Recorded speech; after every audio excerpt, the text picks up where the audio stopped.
Welcome to the latest episode of Technology for a Change. Our podcast recognizes and celebrates individuals who are making a difference, and today is no exception. As adventurous entrepreneurs with a profound love for the outdoors, combining their entrepreneurial spirit with a deep-rooted connection to nature, they have founded a video platform tailored to the outdoor industry. It's my pleasure to welcome Dominic Pellegrino and Colt Auschwitz.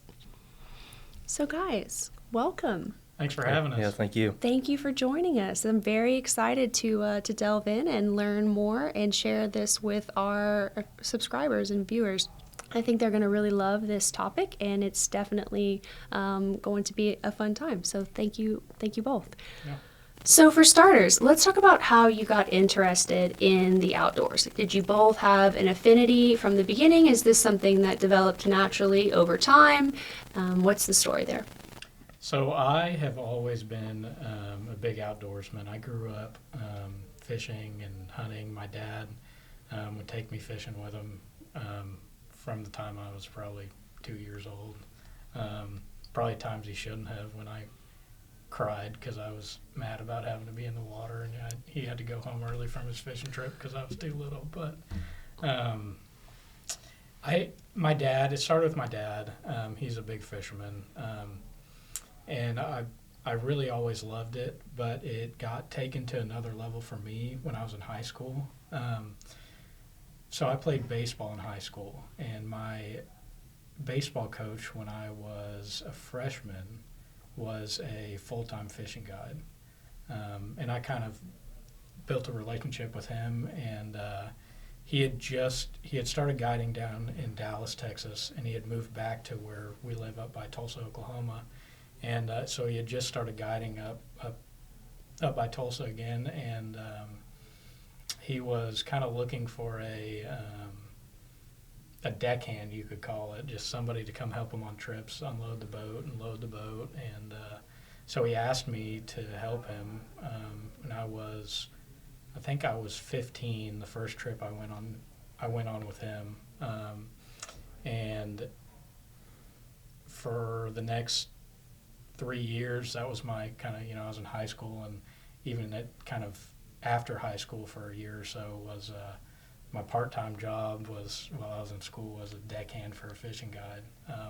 So I learned a lot from him, but that was really the start. Like I said, I was always interested in it, but that really took it to a different level for me. Seeing somebody taking something they love like fishing and making it their full-time job. I really, really enjoyed the time I did that with him. That's awesome, and that sounds like you said the perfect age to kind of, you're seeking additional male mentors in a way right outside of the family, and you already have that connection with baseball, and that makes a lot of sense that would be a catalyzing factor. That's really cool. Thanks for sharing that with me. And what about you? Pretty much like Dom. I grew up hunting and fishing with my dad and everything, and going and hunting with him. Pretty much how I first started getting into the outdoors, and then later on in high school, actually how me and Dom met. We were duck hunting. We had a mutual friend, and we met up to go duck hunting together in high school, and that's kind of how our relationship has pretty much been surrounded by the outdoors, so just hunting and fishing, and just other relationships that I've built through the outdoors and everything, just kind of how it all got started. It seems like the outdoor enthusiast arena is one to really forge relationships, because you do spend a lot of time together. It's a lot of quiet downtime, right, in between the exciting moments of reeling in a huge fish. Yeah. So that makes a lot of sense. Good and bad times, but you always remember both just as good. Absolutely. And so I'm assuming this started with it's freshwater fishing, probably, right, with the areas you listed? Yeah. So we're actually really blessed in northeast Oklahoma where we live. We have a lot of large lakes that the Corps of Engineers impounded back in between the 50s and the 80s. And there's a lot of water. A lot of people don't think of Oklahoma as having nice water, but it really has a lot of beautiful lakes that are really really good fisheries, and a lot of hunting opportunity as well. So we're in a really good place. We were just lucky enough to be raised in a place where the outdoors, whether it's fishing or hunting or just being outside and hiking, is really accessible to a lot of people. That's fantastic, and I think the draw is always been there, but especially now in a time where we spend so much time in front of screens. Which, don't get me wrong, that's great. We love technology, right? But also the ability to get beyond that and have different experiences is great too. Yeah. So, how did this passion for the outdoors and fishing and hunting lead to starting TimbrTV? Was it a specific moment, or did this sort of evolve over time? Colt, talk to me about that.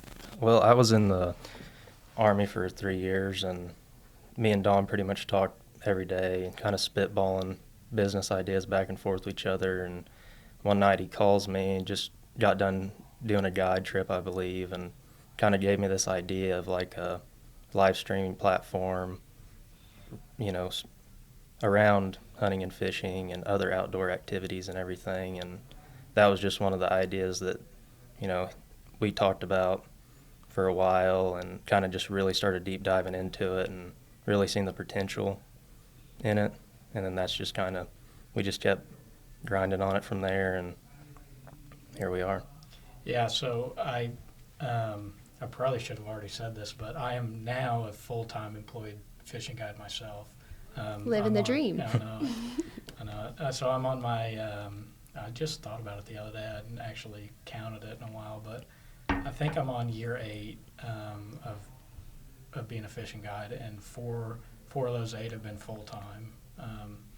So it was funny one day, you know, I've met so many people over the last 8 years and being a guide, but I really had one experience that kicked the idea off. So I have this group, it's a really awesome outdoor women organization called Sisterhood of the Outdoors.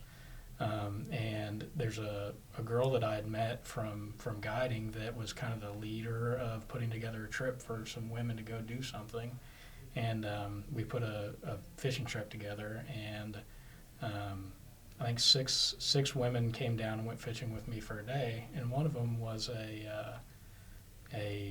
what do you call it, a TikTok influencer. You know, had a heavy presence on TikTok in the hunting space was kind of her deal. She was she's kind of a outdoor lifestyle, but her emphasis was on hunting. And while she was on my boat, she was talking about just a couple days beforehand, she had built her account to over 1 million followers. Wow. And her account got taken down without notice because of some kind of, I don't know exactly what it was, but it was something hunting related that TikTok didn't like. And she was telling me about it. She had money in her TikTok account that just from over $1 million or for over 1 million followers to zero, account gone in a day without any notice or anything. So not just suspended, no, completely gone, banned. Deleted. Yeah. Wow. Yeah. And it just hit me. It didn't hit me on the spot, but I got home and I had known that was something that was kind of going on, but it really hit me that night when I got home that there's a serious disconnect between the technology industry and the outdoor industry in terms of the big technology companies that own the spaces where most of the stuff is going on, and the people that are making outdoor content really feel it, and it's culminating in things like that story of that girl that I took fishing, and it just seemed like that night it just seemed like a no-brainer that these people need a dedicated space to be able to, one, post and share the content that they enjoy doing in their everyday lives, and for people, and to not feel disrespected by the people that actually run the technology company. And so that's where the idea came from, was really that day. That's awesome. I'm sure that's such a strong example. I'm sure that anyone who is hearing that can totally feel how devastating that would be, right? To put this time and energy and passion into something and not even be given a warning, right? That's definitely, that would be devastating. I mean, it would be discouraging for sure. Right. So video platforms have become increasingly competitive. What sets your platform apart from other platforms catering to outdoor enthusiasts? And aside from the gaps you've shared with us, what other gaps are you looking to fill? So I think in general, saying video platforms are becoming a very competitive space. I think that's true in general, but I think that's the reason this idea jumped out to me, is that outdoor catered video platforms it's kind of a space that is not very competitive. There's some people doing some things, but they're really, some of the things that are going on already are really focused on like selling retail, and they're kind of social media more than an actual full video platform, which they go hand in hand. A video platform is a social media company, but the focus from some of the things that are going on right now is really, they've really been formed around the model of like Facebook compared to a video and live streaming platform that's the main focus of it. And we really think that we're filling a void there for creators and for users. There's like we talked about earlier, there's kind of a distrust of these larger video platforms in this community based on things that we've already talked about. But these people are looking for a place that they can go to that they don't feel judged for the things that they enjoy doing, like hunting and fishing and just being outdoors. And they're really looking for an outlet that they don't feel is, whether it's looking down on them or, another way to say that. But if you start getting into this community and talking to people that are involved in it, it's a really tangible feeling that these people really don't like these larger platforms where most of the content that in the space is watched and put out on. And we really think that we can give those people that thing that they're looking for. Absolutely. And I'm sure having as many interactions with folks as y'all have in the space, you have plenty of data, firsthand data to support this. That's an understatement. Yeah. And then just bringing that, like outdoor people, they're going out, they're looking for action, catching a big fish, hunting, hiking. They're just looking for action, excitement. We bring the live feature that a lot of other outdoor platforms aren't bringing, and that's really, you're going to get that first action immediately, and that's what everyone's looking for when they go out fishing or hunting or hiking. This gives them the ability just to be sitting anywhere and to get that action, and being pretty much with another outdoorsman who's doing the live, giving them that action feeling. Yeah, that's another void we can talk about. A lot of the large outdoor media companies that exist right now are still kind of, I don't want to talk too much about it, but they're a little bit behind the times. They're still focusing on big produced, heavily produced shows, things where you've got to see it's on the Outdoor Channel, things like that, where people know that there's a whole film crew out with this guy that's hunting, and they don't know. They know how TV is made. They know that it's not authentic. There's a lack of authenticity with a lot of the outdoor media that's out there right now, and people know that. And I've had some experiences in the last few years that have really opened my eye to people in their fishing and hunting and outdoor hiking content are really looking for authenticity and the live really gives you that. It's as authentic as you can get. There's no editing. You're out there. What is happening is what's in the video. You can't go out on a hunting trip and shoot a deer and then, act like you've been hunting this deer for a long time. Making a story up about it. There's none of that. That is a big void that we think we're filling here with the live capability. Is the authenticity of it. Reality versus quote Right. unquote reality TV. Exactly. And especially when you have something that is so difficult to predict as hunting and fishing. So these big fishing shows and hunting shows, it's hard to get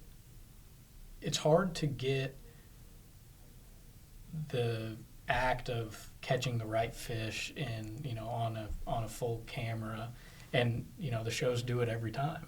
So it's just like going back to the authenticity of the live is a really big part of the platform.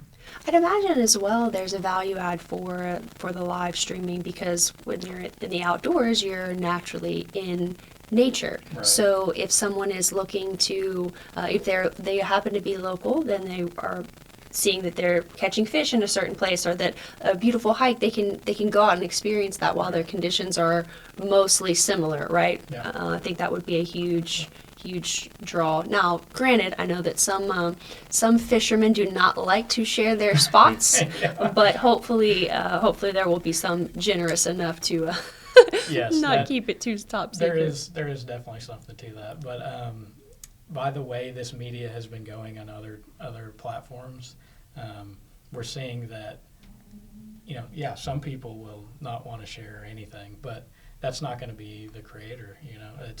It's not the it's just not the person that's going to be out there doing it. But there's a lot of people that do enjoy sharing their outdoor experiences with other people, whether that's just entertaining them or teaching. There's a lot of people that really get something out of educating and just sharing experiences that they're doing with other people. Absolutely, and I'm sure it's their prerogative whether they want to share the exact GPS coordinates or not, right?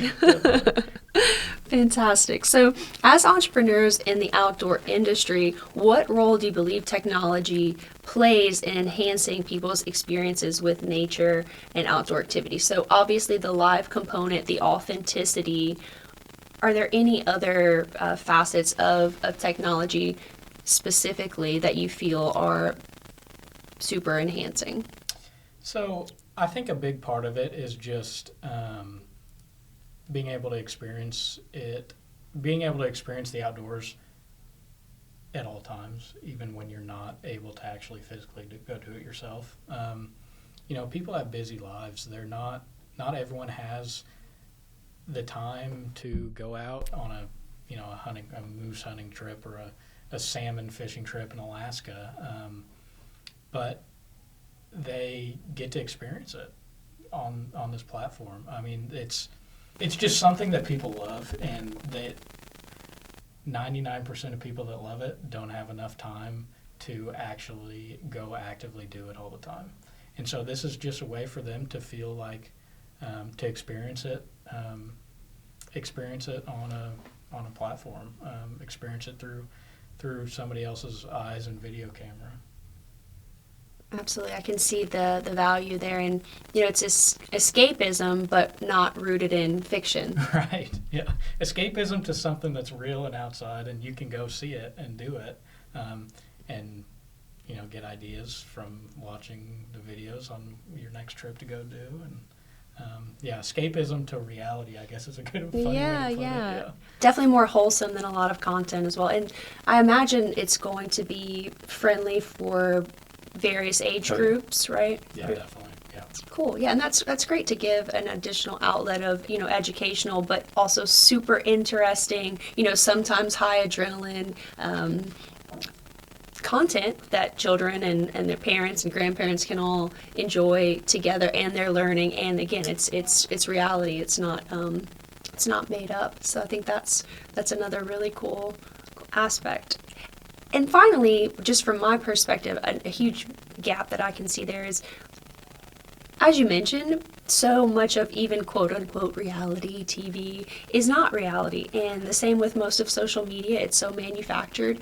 To have something that is showing when times are good and you're catching fish, or when you're sitting around waiting, or the line snaps, or you reel in the huge fish, it's I would think that it would be a little more encouraging for your viewers, because it's going to capture all that. Granted, people are probably not going to post or be as long videos with them not catching anything, right? But there will be surely some of that in there, because it won't be so edited down. Right. The relatability of content to you is a big thing. And this is another thing that I had an experience on a boat that really made me realize how important that fact is. Relatability for people, especially in this style of content in this outdoor industry. So I've got an entrepreneur mentor that is a guy that built a fishing tackle company from the ground up, and built it to be pretty large. And I worked for him one summer between high school and before I went to college, and started a relationship with him, and have worked on and off for him pretty much for the last 5 or 6 years, doing a lot of different things. But he really taught me a lot about being an entrepreneur. We were on the boat one time with a guy who is a producer and produces and stars in a fishing show. And I remember him going on a little bit of a rant one time about how mad he was that he spends all this time producing and making his TV show look so good, and spending all this time, putting all this effort into building a really pretty, shined up product, and that some guy on YouTube walks down to the bank of the river with his one fishing rod and catches one catfish, and he gets 10 times the amount of views as him.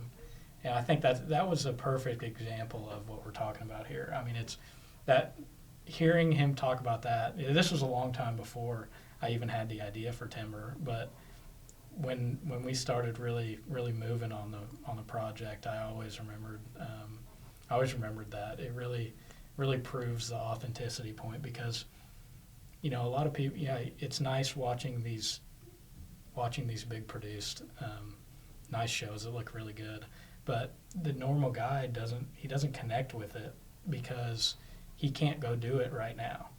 He doesn't have a $100,000 boat. He doesn't have all this money to go do all these things. But the guy that is, going down and fishing from the bank and catching a couple of fish, he connects with it. It's accessible to him, and people really appreciate it. It seems like you picked up and decided to action this leading indicator, if you will, while he did not quite move as quickly. So props to you guys for that. So building and scaling a video platform can obviously be challenging. What have been some of the most significant obstacles you have faced thus far? Getting funding was one of our biggest obstacles we had to first overcome. We were probably on that for about a year, just because we didn't really come from that space of getting funding and everything. Our backgrounds are both just on the, business/outdoor side. So that was the biggest obstacle we had to face for now. But the coming up problem is just going to be getting people on the platform, Awareness. And what would you say, is there anything you'd like to share about the the journey for funding that may be pertinent? I know that's a necessary step in all startups, but was there anything you feel that stands out to your specific endeavor or genre?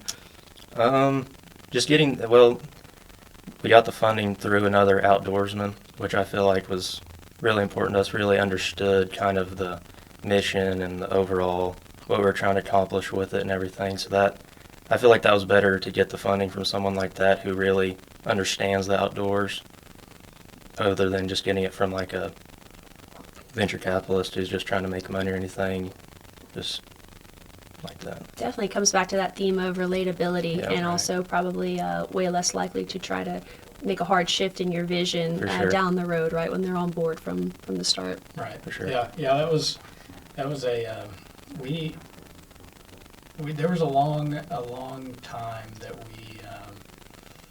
we were looking for the right investor to be able to start the project, and we ended up getting it in kind of an unexpected place, and they've been great. It was definitely, I mean, it was the biggest hurdle that we've overcome to this point. We're gonna have a lot more hurdles coming up once. Just trying to get somebody to just trying to get somebody to see your vision, and kind of we both know that it was, we seen the vision, we seen what it could be built to, and all the, trying to think of the word, all the content that was already being made for it and everything. So we seen that, and we just finally found somebody that saw our vision as well. That's awesome. And I'm sure with all the firsthand data you have, you already know that there's a huge market and it's going to resonate well. It's just getting in front of eyeballs, right? Yep. TimbrTV will likely attract both seasoned outdoor enthusiasts and newcomers to fishing and hunting. How do you plan to make the platform accessible and cater to the needs of both beginners and middle of the road levels of proficiency, while also keeping it super engaging for the more experienced hunters and fishers? I think it's just a lot of, it's just a platform for everybody.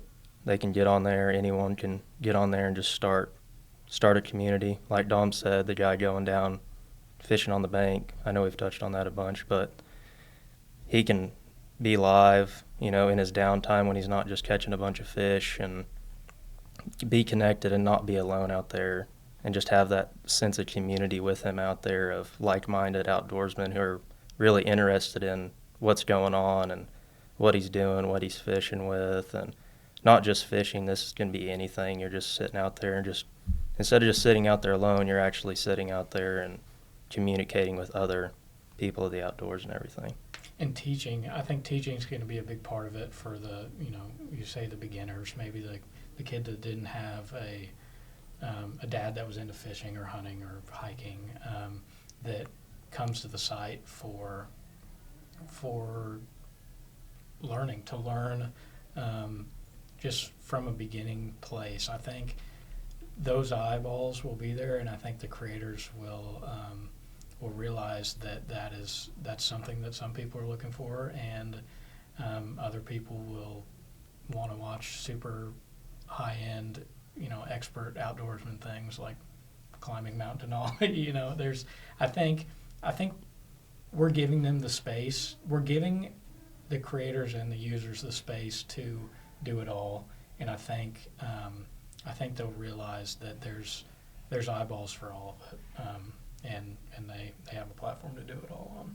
Is there going to be a mechanism on the platform by which people can more readily sort through, hey, I want beginner content, or I really want something that's a little more high action, based on creators who are a little more experienced, there's a little more going on? How do you plan to handle the categorization?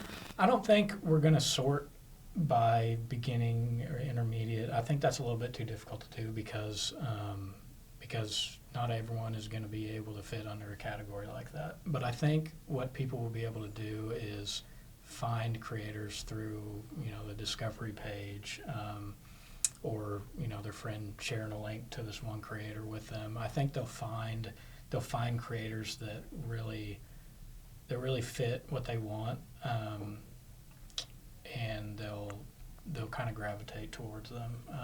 But I think really just, watching different people's content on the platform and figuring out which people really fit your needs, through, like, we're going to have a discovery page where you can find accounts that are divided into categories: fishing, hunting, hiking, camping.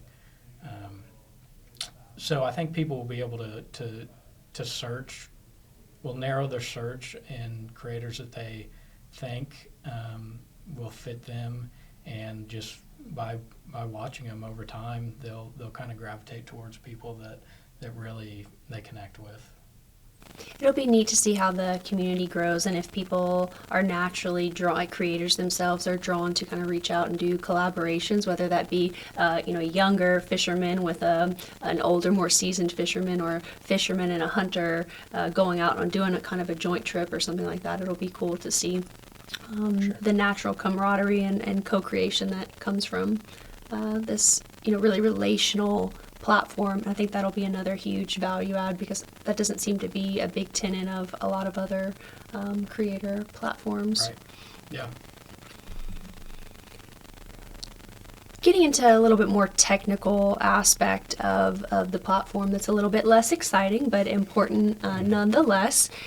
Obviously, data, privacy, user security, these are going to be important on any solution that's based in technology, any platform in this day and age, and that will not change ever going forward. So how does your platform prioritize those things and ensure the privacy while also providing a seamless user experience?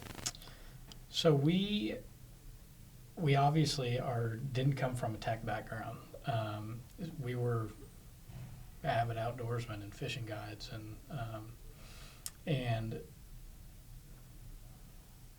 part of this question was things when we started really looking into doing this, we realized that we needed some help with, and it's why we decided to come to Tech Revel and partner with a development firm that really had a good track record and know what they were doing, and that was one of our first questions to them was asking about data security, and they ran us through a long list of things that they do on their end to protect our user data on the site, as well as doing things like really picking, if we have third-party vendors for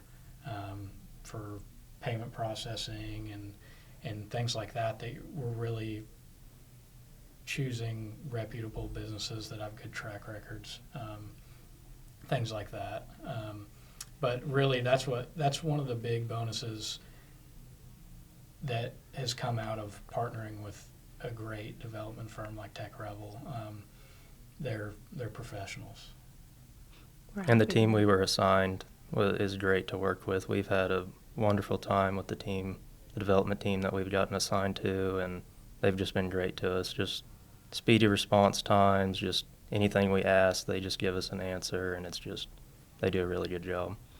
We're happy to hear that. Obviously, our passion is really helping bring visions to life, but you have to have those additional aspects that are going to keep it safe and keep your users safe, because it's not something that the users need to be concerned with, but they'll definitely feel it if those back-end things are not there. So for sure. Having it hemmed up and letting everyone go out and have fun and enjoy it is the way to go for sure. Definitely. Entrepreneurship can obviously be a roller coaster ride, probably more so than many other endeavors in life, I'd venture to say. So what keeps you both motivated and focused on your vision even during challenging times? I think from speaking to you both thus far, the motivation and where that's coming from feels pretty obvious, right? You genuinely have a true love for this industry, in a passion for making it more accessible, relatable, and allowing people to grow. But what else is helping you with some of the less exciting aspects, such as having to sit down and talk through data security? just the end goal, really, just the idea of actually building this and just bringing it to life and just really witnessing all these connections happening for everyone in the outdoors and just kind of building that space of, a welcoming space for all the outdoor people. That's really the thing that keeps me going, and just really just building something like this just gets me excited, just business and that I've always knew that I wanted to do and knew that that's where I'm supposed to be. So, and this is something that it kind of checks all the boxes in my book, so it's pretty easy to stay motivated for me on this, and that's about it. That's awesome to hear. It's refreshing, I'm sure, for those out there that have entrepreneurial aspirations or are going through it now. It's always nice, I think, to hear, from others, and again, that authenticity, right? It's not an easy road, but it's a worthy one. And I think that if you have great partners like yourself and even the creators, I'm sure there will be some cool things that come out of that and keep you revitalized. Yeah, that's something just to touch on what you just said, it's something that I'm really excited about,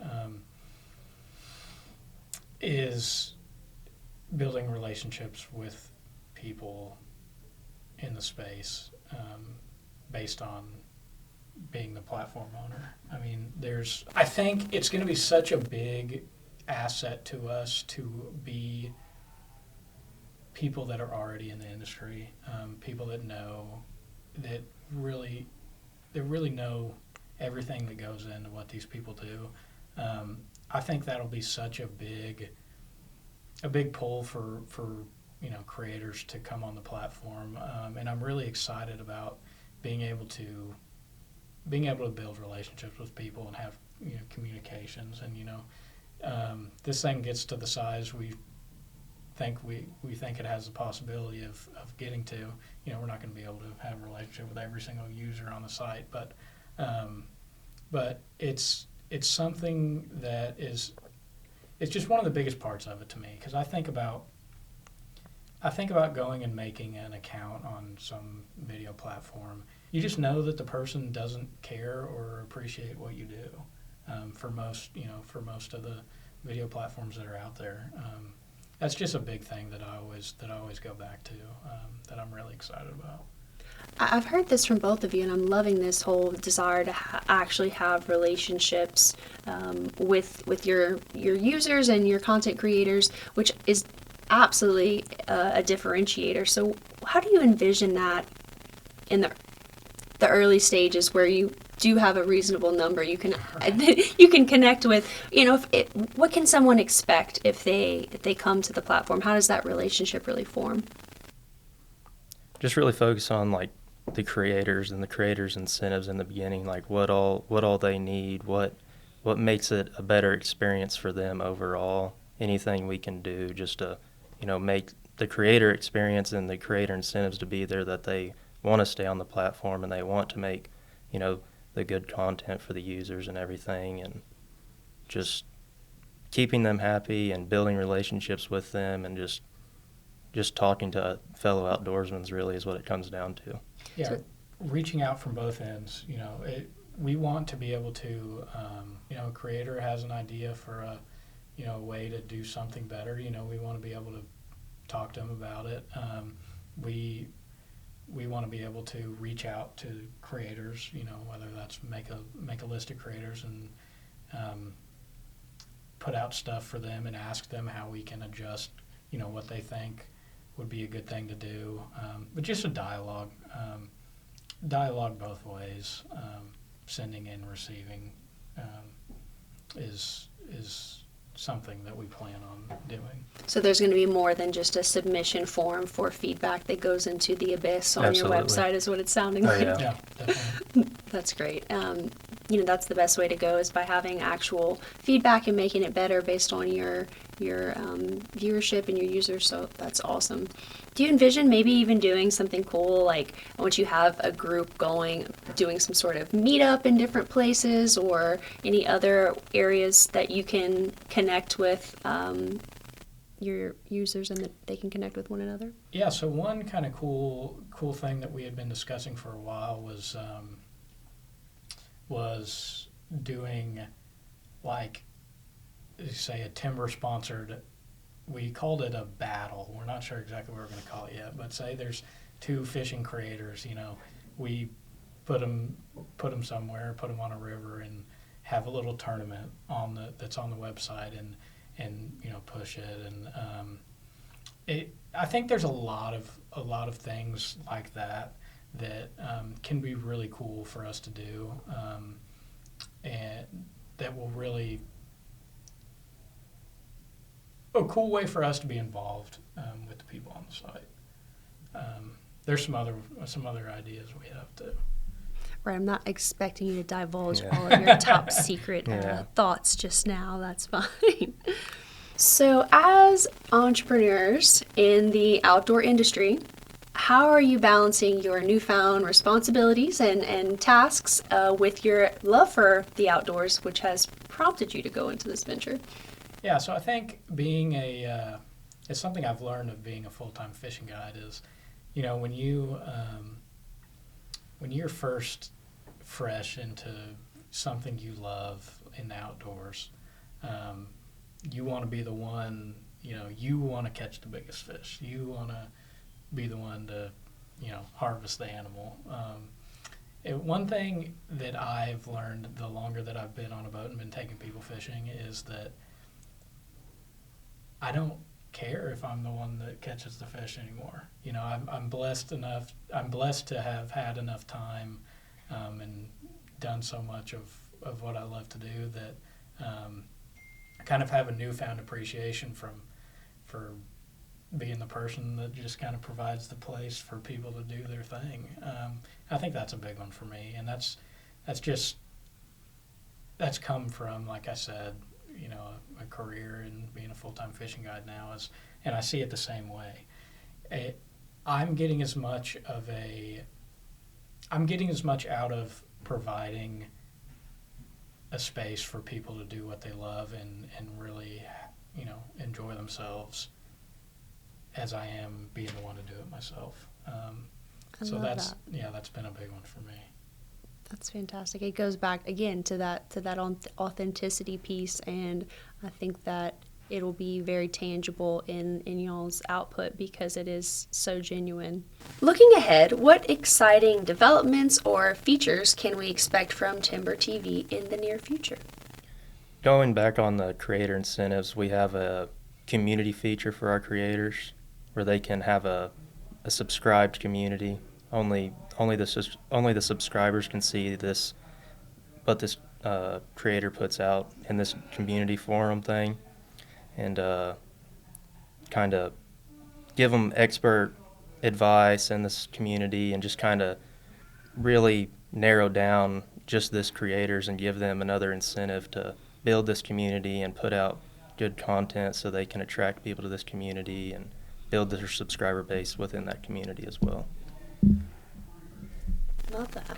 That's another good feature that will help you remain competitive, but also is fueling your true mission as far as having something more engaging. Yeah, we have another cool one too. That so video platforms primarily depend on advertising as a big revenue source, and we are kind of trying to figure out how to decide how to do our advertising revenue, and we came up with this really cool thing that nobody that we know of is doing, and we're going to have a space when you go to upload your video. We're going to have a space that allows you to upload your own advertisement onto your video. So what we're thinking is it gives creators the opportunity to go out and partner with brands and companies and have a built-in space on the website to put advertisements on their videos for whatever brand or company that they want to partner with, and keep all that revenue. Get paid by the brand that they partner with to put ads on their own videos.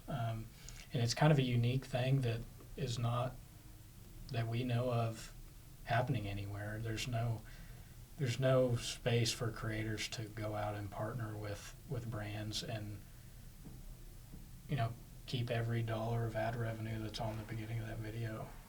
So that's a cool one that it's kind of unique, that we think is a really good pull to bring creators in and to let creators, you know, really monetarily profit off their views that they're getting themselves.